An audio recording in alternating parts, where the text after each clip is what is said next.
조금 보충을 좀 하고 그다음에 이삭에 대한 얘기도 좀 같이 좀 하도록 하겠습니다. 오늘 본문은 창세기 26장. 일단 26장. 창세기 26장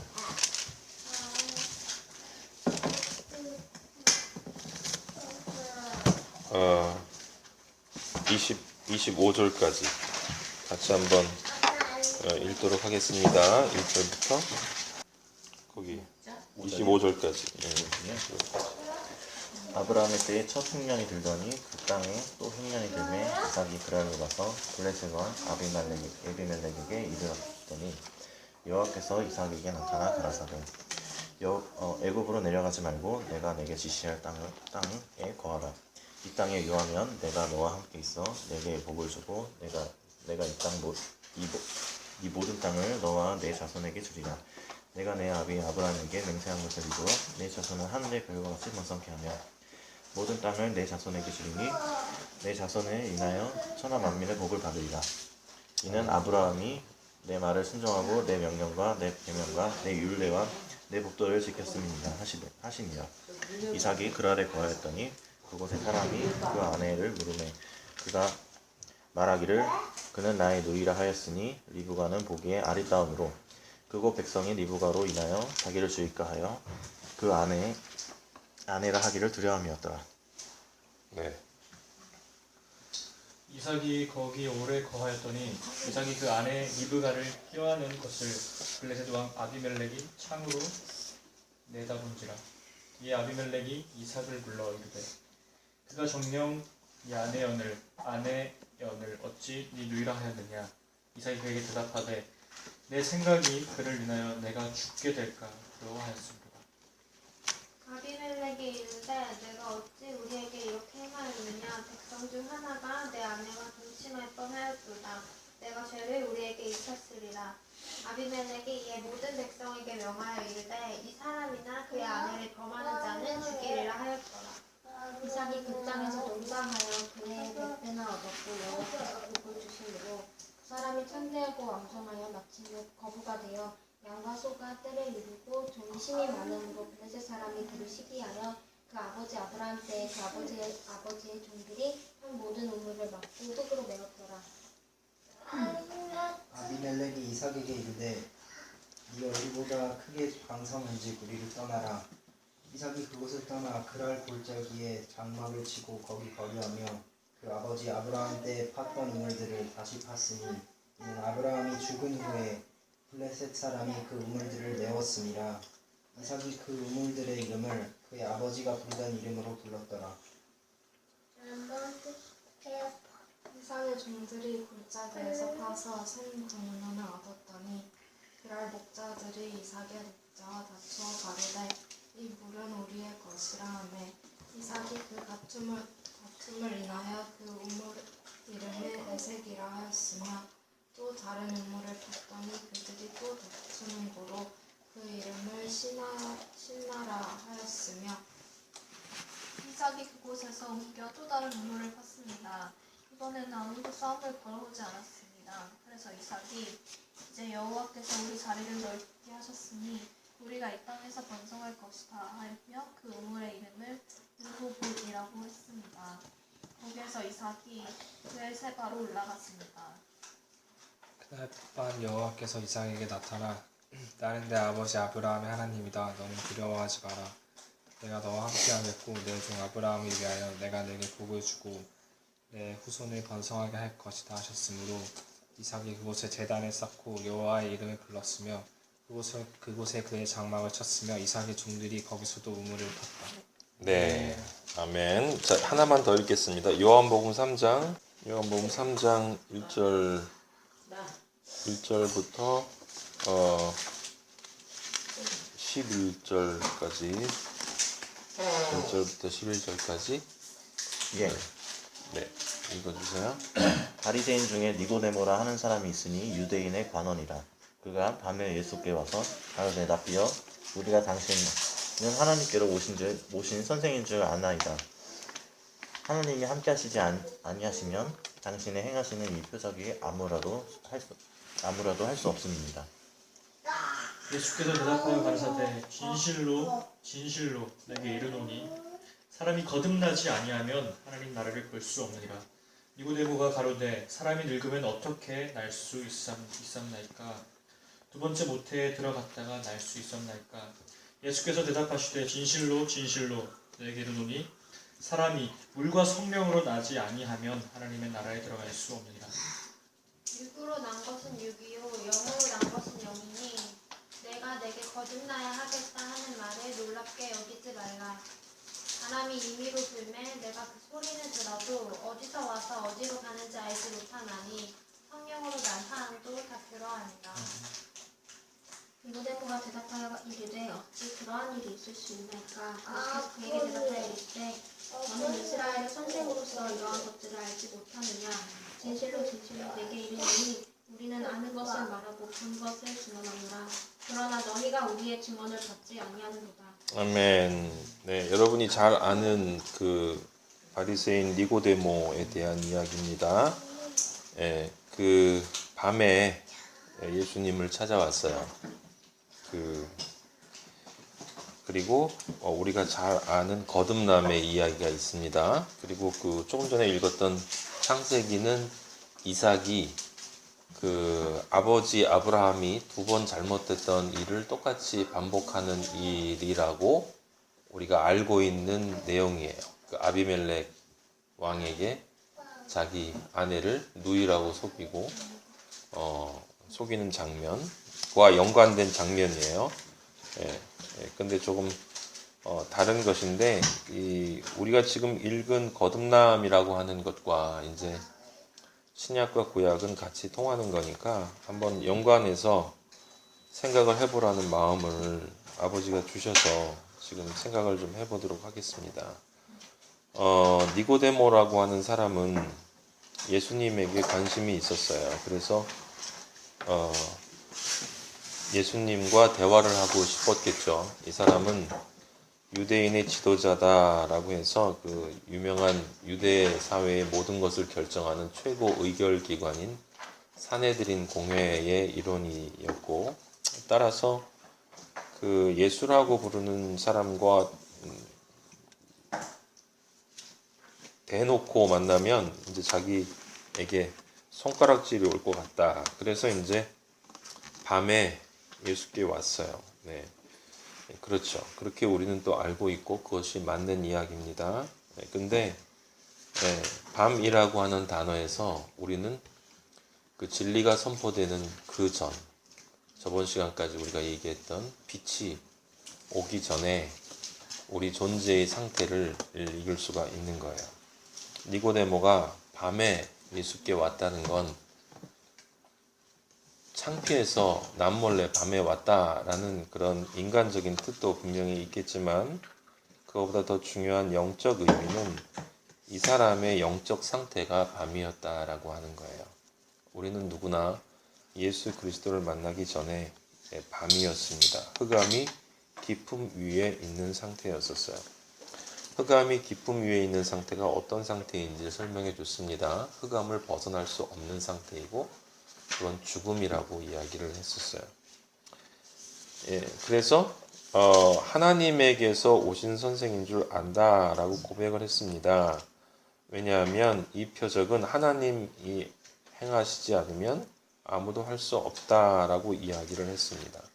그래서 예수님이 한 많은 기적에 대해서 봤기 때문에 이 사람은 그 예수님이 진정 하나님의 아들이신가라고 하는 갈급함 때문에 찾아왔어요. 근데 밤이었어요. 그쵸? 호기심도 있었고 궁금함도 있었고 그 영의 갈급함이 있었지만 하지만 그 밤의 상태를 벗어나지 못한 사람이었습니다. 그런데 예수님이 대답하셨어요. 진실로 진실로. 네, 이 진리로 이야기한다는 말, 이건 다른 것이 아니고 절대적인 진리, 영원한 진리, 하나님의 진리를 너에게 지금 가르쳐 주겠다. 그건 창세기부터 요한계시록까지 생명의 성령의 법으로 그 진리로 절대 변하지 않고 반드시 그 진리에 따라서만 구원이 이루어지는 그것에 대한 이야기를 내가 해주겠다라고 하실 때 진실로 진실로라는 말씀을 예수님이 하셨죠. 사람이 거듭나지 아니하면 하나님의 나라를 볼 수 없다 그랬습니다. 이 거듭남이라고 하는 말을 했어요. 그러니까 니고데모가 4절에서 질문을 했습니다. 늙으면 어떻게 날 수 있습니까? 이미 성장했는데 두 번째 모태에 들어갔다가 날 수 있겠습니까? 라고 이야기를 하고 있어요. 네. 그래서 예수님이 얘기하셨습니다. 모태에 들어가서 나는 게 아니고 물과 성령으로 나야 한다라고 얘기했어요. 그래서 모태에서 나는 것은 육이고 물과 성령으로 나는 것은 영이다. 그래서 내가 너에게 거듭나야 한다. 다시 태어나야 한다. 다시 태어나야 한다. 다시 태어나야 한다라는 말을 놀랍게 여기지 마라. 바람이 임의로 불되 바람이 불면 너는 그 바람의 소리는 실제는 소리도 안 들릴 때가 있죠.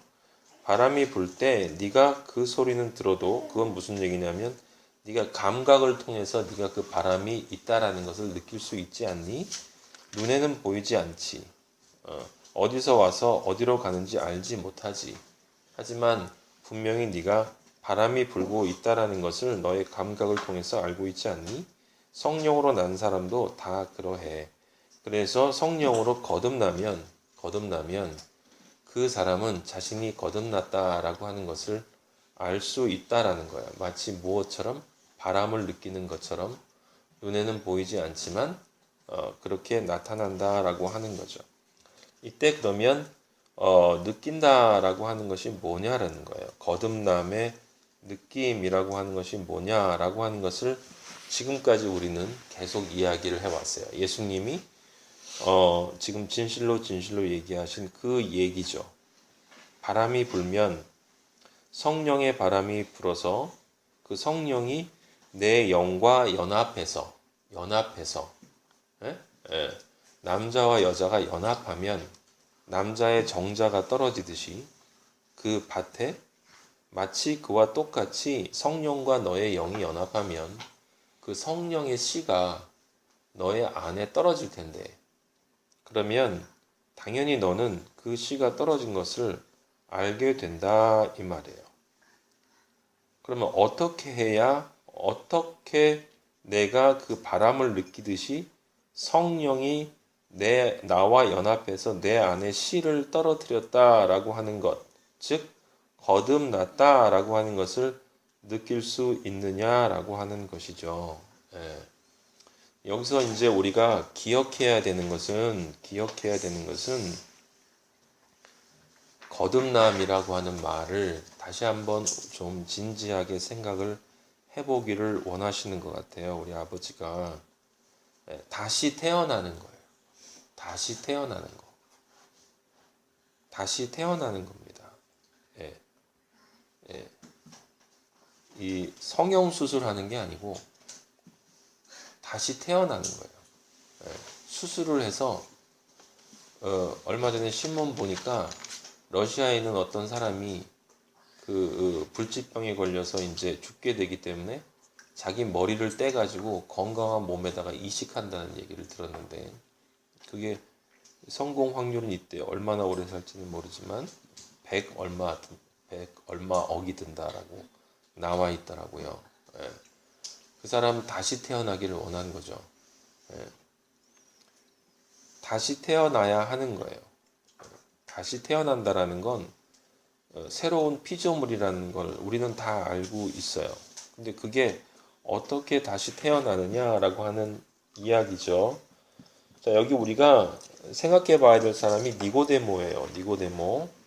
니고데모가 뭐라고 말했냐면 어떻게 어머니 뱃속으로 들어가서 다시 나올 수가 있습니까? 라고 물어봤어요. 예수님은 성령의 얘기를 하는데 니고데모는 육의 이야기를 했습니다. 지금 이 성경 구절을 읽고서 이 구절을 이해하지 못할 기독교인은 없어요.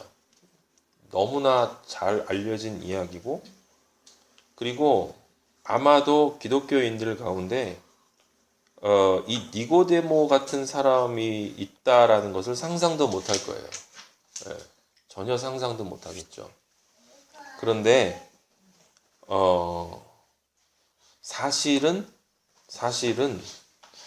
예수님이 물과 성령으로 나야 한다라고 하는 이야기를 하셨다라는 건, 물과 성령으로 나지 않은 모든 사람은 니고데모와 같은 사람이다라는 거거든요. 그러니까 대부분의 기독교인들이 자신은 니고데모처럼 어리석지 않다라고 생각을 하는데, 사실은 예수님은 무슨 얘기를 하는 거냐면, 너희들 거의 대부분이 니고데모야 라는 소리를 하는 거예요. 그러면 대부분의 기독교인들이 이야기를 하겠죠. 우리는 거듭난다라는 말을 절대로 그렇게 이해하고 있지 않습니다. 무슨 어떻게 우리가 엄마 뱃속에 들어가는 것처럼 이 니고데모처럼 그런 멍청한 소리를 저희가 이해하겠습니까? 라고 이야기를 한다라는 거죠. 그런데 사실은 예수님의 눈에는 모든 사람들이 실제 진정한 그리스도인들을 제외한 모든 사람들은 지금 니고데모와 같은 사람이다. 근데 그 사람들은 다시 모태에 들어가려고 하지는 않고 있죠. 그러면 모태에 들어가려고 한다는 것은 무엇입니까? 그것은 6절에 나와 있는 그 말이에요. 육으로 날려고 한다는 거예요. 육으로 날려고 한다는 거예요. 영으로 나야 하는데 육으로 날려고 한다라고 하는 거죠. 그럼 영으로 나야 하는데 육으로 날려고 한다라는 건 뭐냐? 그러니까 세상에는 예수님의 뜻에 따르면, 말씀에 따르면 여러 종류의 사람들이 있는데, 첫째는 육의 그리스도인을 제외하고는 다 육의 사람들이기 때문에 거듭나야 한다라는 사실을 어떻게 이해하는 사람들의 한 부류가 있냐면, 첫째는 그 사람들은 엄마 뱃속에 다시 들어갔다 나오는 일에 전혀 관심이 없어요. 육으로 이해하는 거예요. 아니, 지금 다 커서 내가 인생 잘 즐기고 있는데 엄마 뱃속에 다시 들어가서 나오다니, 그건 말이 안 되는 소리야. 지금 나는 이 큰 게 좋고 다시 아기로 돌아가기 싫어라고 생각하면서 아예 거듭남 자체를 거부하는 사람들, 그 사람들은 니고데모랑 똑같은 생각을 하고 있는 거예요. 아이고, 어떻게 엄마 뱃속에 다시 들어가? 난 다 컸는데 지금 세상 사는 게 좋아. 재밌기 때문에 난 다시 엄마 뱃속에 들어갔다가 나오기 싫어 라고 이야기하는 것과 똑같은 사람이다 라고 하는 거예요. 그 다음에 또 한 부류는 어떤 사람이라면, 엄마 뱃속에 들어갔다 나와야 된다고 하니까 그렇게 이해를 하는 거야, 니고데모처럼. 그러니까 실제로 들어가려고 생각은 하는데 그게 구원이라고 생각하니까, 교회에서 그걸 구원이라고 얘기하니까. 그런데 엄마 뱃속에 들어갔다 나오는 게 안 되는 거예요. 불가능하다고 생각하는 거야. 그럼 어떻게 해요? 그런 척만 하는 거야. 나는 엄마 뱃속에 들어갔다 다시 나온 사람인 것처럼 척만 하는 사람들이 있어요. 회개한 척, 성령을 받아들인 척, 예수님의 복음을 따라서 내가 지금 열심히 살아가고 있는 척, 하나님의 말씀에 따라 살고 있는 척, 나를 부인하고 있는 척, 승리하고 있는 척, 하늘의 기쁨을 누리고 있는 척, 척하는 모든 사람들은 사실은 니고데모와 똑같은 생각을 하고 있는 거예요. 그런데 자기 생각에는 안 되거든. 아무리 생각해도 어떻게 엄마 뱃속에 내 이 큰 몸이 다시 들어갔다 나와. 이건 불가능해, 이건. 그러니까 그렇지 않으면 구원은 없다. 그러니까 척이라도 하자. 예. 그래서 마치 엄마 뱃속에 다시 들어왔다 나온 것처럼 그런 신앙인의 모습으로 살아가려고 하는 사람들이 있다는 거예요. 그리고 세 번째 부류가 있어요. 누구냐면 그 사람들은 진짜 들어가기 위해서 애쓰는 거예요. 말 그대로 엄마 뱃속에 다시 들어갔다 나와보겠다고 온갖 수단을 동원해서 정말 들어가고 싶다고 믿기 때문에 구원받고 싶으니까 그래서 엄마 뱃속에 들어갔다 나오고 싶어서 내 생각대로 내가 생각할 땐 나는 어떤 일이 있어도 엄마 뱃속에 들어가야 하니까 이건 불가능한 일이지만 그래도 그렇게 해야 돼. 내가 순교해야 된대. 내가 나의 삶을 포기해야 된대. 내 가진 돈 다 바쳐야 된대. 매일 아침 새벽 나와서 열심히 기도를 해야 된대. 그 엄마 뱃속에 다시 들어가려고 하는 그 불가능한 고통을 가져오고 그런 불편함을 가져오고 절대 나에게 행복을 줄 수 없는 그런 불가능한 일을 해서라도 구원을 받고 싶은 마음은 있기 때문에 애쓰고 어떻게든지 엄마 뱃속에 다시 들어가 보겠다고 애쓰는 부류가 있어요. 네. 그래서 그 사람들은 열심히 해요. 진짜 열심히야. 네. 그런데 다 니고데모들이에요. 세 부류의 사람들이 모두가 다 니고데모예요. 예수님은 네가 들어가는 게 아니고 너에게 들어오시는 거야 라고 하는 이야기를 하는 거죠. 그죠? 네. 그래서 그 영이 바람처럼 너 안에 들어와서 너와 연합되었다라는 그것을 네가 어떻게 알 수 있느냐 라고 하는 것을 우리는 지금까지 공부해 온 거예요. 그건 내가 하나님이 정해놓으신 구원의 7단계, 창조의 7단계를 내가 지금 3단계까지 분명하게 내가 정말 내 자신이 죄인이라는 것, 심령이 가난한 존재라는 것, 내 안에 가난하다, 정말 들어가 있어야 할 그 부, 하늘의 부가 없고 오직 죄만 가득 차 있다. 세상의 부만 가득 차 있다.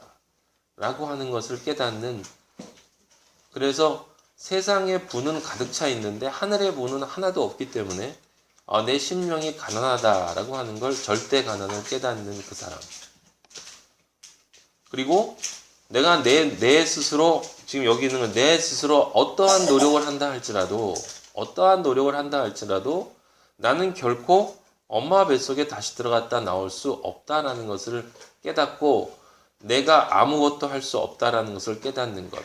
그건 우리 월요일날 성경 공부하는 것을 통해서 간단하게 얘기했어요. 한마디로 얘기하면 심령이 가난하다는 것은 뭐예요? 그건 나는 결코 태어나서 죽기 전에 그 누구도 진정 사랑할 수 없는 존재라는 거예요. 누구도 나는 사랑할 수 없는 존재입니다. 사랑할 수 없는 존재라는 게 뭐 특별한 건가요? 아니요. 하나님은 사랑이세요.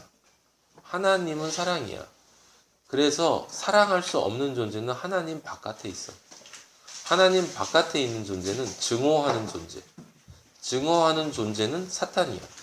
따라서 사랑할 수 없는 존재는 사랑 바깥에 있는 존재고, 사랑 바깥에 있는 존재는 증오 안에 있는 존재고, 증오 안에 있는 존재는 사탄 안에 있는 존재. 사탄 안에 있는 존재. 그걸 우리가 그냥 간단하게 흑암이다, 죽음이다 뭐 이렇게 표현을 하지만 사실은 모든 인간은 사탄의 종이다 라고 하는 거예요. 사랑할 수 없어요 라고 하는 이 말이 가지고 있는 영적 의미는, 나는 지금껏 내 자신만을 위해서 내가 할 수 있다라고 살아왔는데 나는 사탄의 종이었습니다. 그 어떤 인간도 결코 사랑할 수 없는 존재입니다 라고 하는 것을 깨닫는 거죠. 그죠? 예. 그래서 그걸 정말 내가 깨닫고, 이런 상태에서는 내가 살아갈 수가 없는데 예수 그리스도께서 십자가에서 나와 함께 돌아가셨다라고 하는 것을 믿으니까 아, 그리스도 안에서 이제 내가 사랑할 수 있는 존재가 되었구나. 아버지가 나를 사랑한 존재처럼 대우해 주시는구나. 이제 내가 사탄의 종이 아니고 사탄에 속한 아들이 아니고 내가 예수 그리스도 안에 있는 존재구나 라고 하는 것이 정말 믿어질 때, 그렇죠? 그게 믿어져서 그럼 이제 나는 지금껏 내가 살아왔던 삶에서 빛을 등지고 그림자를 껴안고 살던 삶에서 돌아서서 빛을 향해 삶으로써 그림자가 항상 내 뒤에 있는 그런 존재로 살아가겠습니다라는, 그리고 살려고 하는 그 결단과 의지, 그것이 바로 회개라고 말씀드렸고, 그 회개가 이루어질 때 그때 내가 거듭난 거다 이 말이에요. 그게 거듭난 거고, 그 거듭난 그 땅에 성령이 내 안에 들어오신다라고 하는 거예요. 성령이 들어오시면 진짜 이제 거듭난 두 번째 창조의 생명이 되는 것이다 라고 하는 거죠. 그러니까 새 땅은 거듭난 완성체는 아니지만 거듭나기 위한 토대가 토양이 되는 거고, 거기에 성령이 떨어지면 생명의 씨앗이, 그럼 이제 완전히 거듭난 존재가 되는 거예요. 그죠? 그래서 우리는 새롭게 창조된 피조물이 되는 거고,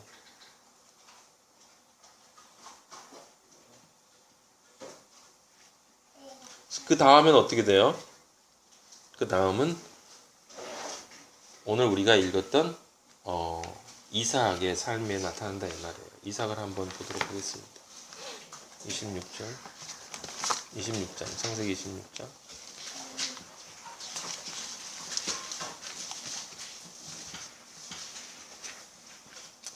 아브라함 때 첫 흉년이 들었어요.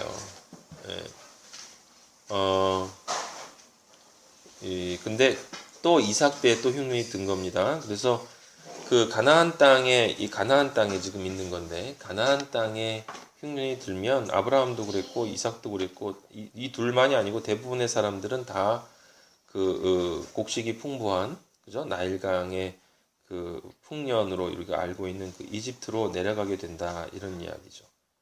그래서 그렇게 이삭도 내려가기 위해서 그 중간에 그랄이라는 장소로 가서 블레셋 왕, 또 그 왼쪽 바닷가 끝에 있는 나라가 블레셋이죠. 이렇게 길게.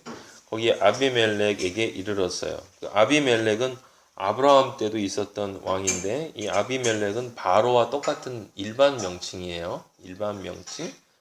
찾아봤더니 이 뜻이 내 아버지이신 왕이다라는 뜻이에요. 그러니까 옛날 우리나라의 황제, 임금님 할 때 그런 호칭처럼 부르는 게 아비멜렉이에요. 이게 고유명사가 아니고. 그러니까 이삭 때 아비멜렉하고 아브라함 때 아비멜렉하고는 다른 사람이죠. 그런데 예수님 여호와께서 이삭에게 나타나셨어요. 그래서 여기 지금 나타나셨다 그랬는데, 자, 그 25장 잠깐 볼래요? 25장 보면 25장 11절 거기 보면 아브라함이 죽은 후에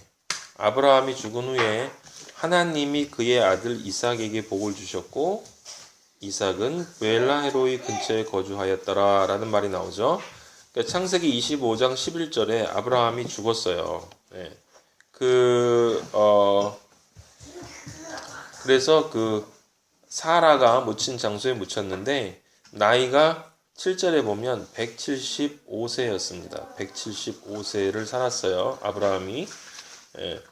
근데 그 아브라함이 죽고 나서 하나님이 복을 주셨다라고 한 다음에 여기 지금 26장 우리가 2절에 보면 여호와께서 이삭에게 나타나셨다라고 하는 것을 알 수 있어요. 나타나셨어요. 그냥 복을 주신 게 아니고 나타나셨습니다. 하나님이 이삭에게 임재하셨어요. 임재하셨다는 얘기는 창조의 7단계에서 우리는 어떤 단계죠? 그건 4단계예요. 그죠? 3단계에 구원이 이루어진 다음에 하나님이 그 성령이 강림하시고 그 성령의 강림이 있으면 바로 그 다음에 뭐가 있습니까? 말씀이 있어요. 말씀이. 그래서 이삭에게 말씀이 떨어져요. 말씀이 떨어지는데 뭐라고 떨어지냐면 애굽으로 내려가지 말고, 아까 우리가 읽었던 요한복음에 따르면 무엇이겠습니까? 육의 삶을 살지 말고 영의 삶을 살아야 된다. 너는 그렇기 때문에 너는 육을 따라가지 말고 영을 따라야 한다. 영을, 하나님의 영, 내가 내게 지시하는 땅에 거주하라. 내가 내게 지시하는 그 땅, 하나님이 지시하시는 그 땅이 바로 가나안 땅이고 그 땅이 천국이기 때문에 그 천국에 머물러라. 그러면 당연히 천국이니까, 하나님이 지시하는 땅이 천국이니까 거기 있으면 내가 너와 함께 있어 내게 복을 주고 내가 이 모든 땅을 너와 내 자손에게 주리라. 내가 네 아버지 아브라함에게 맹세한 것을 이루어 내 자손을 하늘의 별과 같이 번성하게 하며, 여기 내 자손은 여러분도 다 알고 있을 거예요. 이건 이스라엘 백성을 얘기하는 게 아니라 영적 이스라엘인 바로 우리들을 이야기하는 거예요. 우리들을 하늘의 별과 같이 번성하게 하여. 실제 하나님이 아브라함이나 이삭이나 끊임없이 모든 구약 사람들에게 약속한 자손은 갈라디아서 3장 16절. 그 다시 한번 찾아봐요. 알고 있는 거지만 모르는 사람도 있으니까 갈라디아서 3장 16절.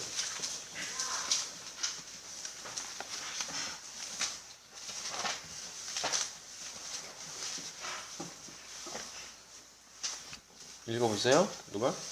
사람이 의롭게 되는 것은 율법의 행위로 말미암아 아니, 갈라디아서 3장 16절.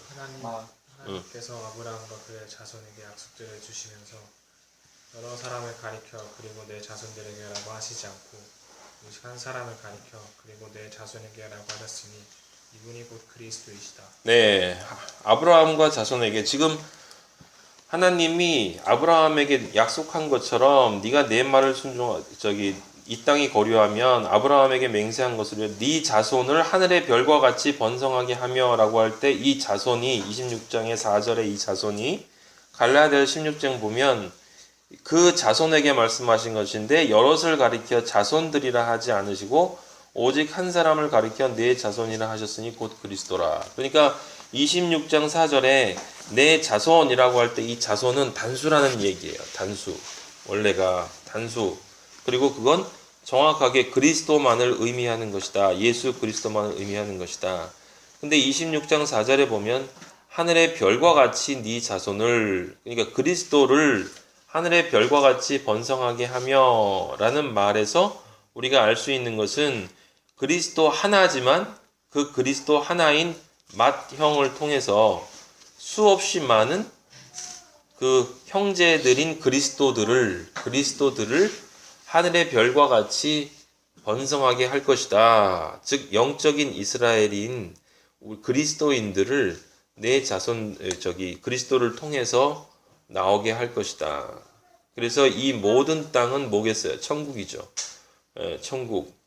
천국을 내 자손, 사실은 내 자손이라고 부르는 그 그리스도가 곧 천국이고 그 그리스도 안에서 우리들이 다 그리스도들이 되는 거다라고 하는 거예요. 그래서 천하 만민이 복을 받으리라. 천하 만민이 어떻게 복을 받아요? 이들이 그리스도인이 되는 거예요. 왜냐하면 아브라함이 내 말을 순종하고 내 명령과 내 계명과 내 율례와 내 법도를 지켰음이라. 네, 지금 5절을 엄밀하게 읽으면 하나님이 지금 거짓말하고 계시는 거예요. 아브라함은 하나님의 명령과 계명과 율례와 법도를 지키지 않은 적이 많이 있어요. 이스마엘을 자녀로 낳은 것도 그렇고, 그 다음에 사람들이 얘기하는 것처럼 두 번이나, 이삭은 한 번 그랬지만 아브라함은 두 번이나 그 자기 아내를 자기 누이라고 속였었습니다. 그러니까 법도를 지켰다라고 말할 수는 없어요. 그런데 하나님은 지금 지켰음이라 하신단 말이에요. 그러니까 완전히 지켰다라고 하는 거예요. 도대체 어떤 근거로 하나님이 이 말씀을 하시냐라고 하는 거죠. 두 가지인데 여러분이 기억해야 될 것은 하나는 이게 이제 앞에 나와 있는 그 말과 연결된 거예요. 무슨 얘기냐면 지켰음이라라고 하는 것은 누구를 통해서? 그리스도를 통해서. 그러니까 십자가가 달릴 것을 전제로 말씀하시는 거예요. 하나님이 지금 십자가가 후에 달리게 되면 그 십자가를 통해서 아브라함의 모든 일들은 내 계명과 내 율례와 내 법도를 지킨 것으로 내가 인정해 주게 될 것이다. 그때 완성되겠지만 아브라함은 그것을 믿고 그것이 이루어질 것, 예수 그리스도가 오실 것을 믿고 죽었기 때문에 이미 예수 그리스도가 실제 그렇게 한 것처럼 내가 그를 인정해 준다라고 하는 뜻이에요. 그게 굉장히 중요한 말인데 여러분 히브리서 한번 보세요. 히브리서 11장. 히브리서 11장에도 똑같은 아버지의 그 말씀이 거기 있습니다. 11장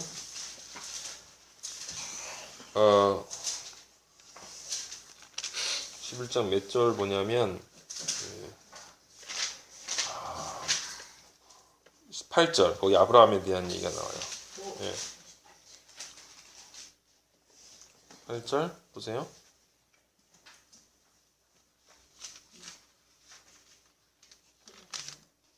네, 히브리서 11장 8절. 믿음으로 아브라함은 부르심을 받았을 때에 순종하여 장래의 유업으로 받을 땅에 나아갈새 갈 바를 알지 못하고 나아갔으며 믿음으로 그가 이방의 땅에 있는 것 같이 약속의 땅에 거류하여 이방의 땅에 있는 것 같이 약속의 땅에 거류하여. 이 말이 굉장히 중요한 말이죠.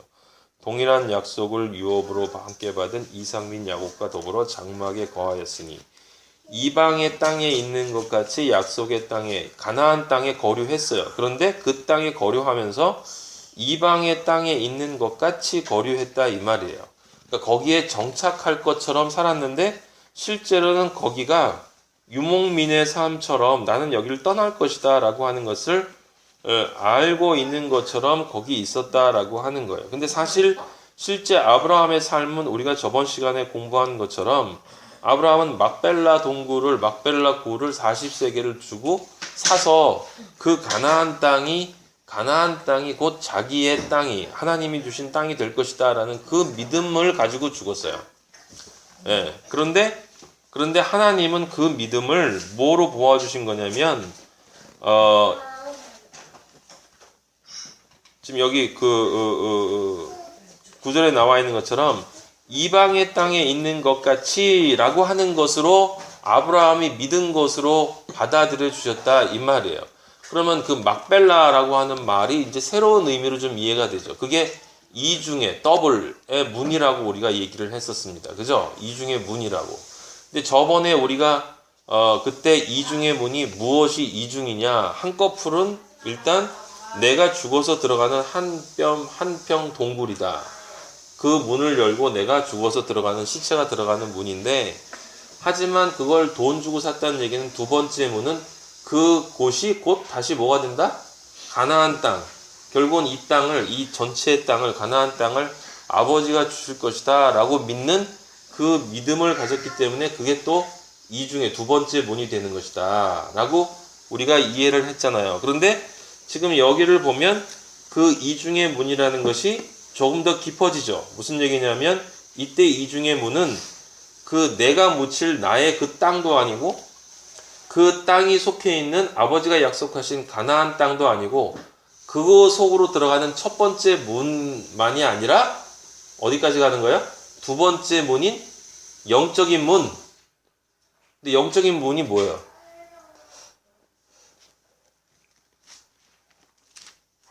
예수님이 뭐라고 그러셨어요? 내가 곧 문이니.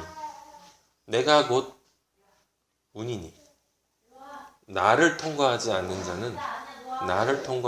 자는 그리고 양의 무리로 가는 자는 다 도둑이고 일이다. 내가 양의 문이다. 문. 그러니까 막벨라 굴이라는 것은 결국 어디를 향한 첫 번째 문은 그 육체의 죽음과 자기가 묻힐 안식할 자기 땅, 그 다음에 이스라엘 백성이 들어갈 그 땅을 향한 그 문이 아니고 그 동굴의 문은 결국은 예수 그리스도라고 하는 생명을 향한 문을 의미하는 것이었다라는 걸 우리가 알 수 있겠죠. 근데 그걸 아브라함이 이삭의 경험을 통해서 믿었다라고 하는 거예요. 실제 예수님이 오셨을 때 믿은 것처럼 얼마나 그렇게 확실하게 믿었는지는 모르겠지만, 하지만 아버지는 아브라함의 그 믿음을 지금 여기 있는 이 믿음으로, 예수 그리스도를 기다린 그 믿음으로 인정을 해 주셨다라고 하는 거예요.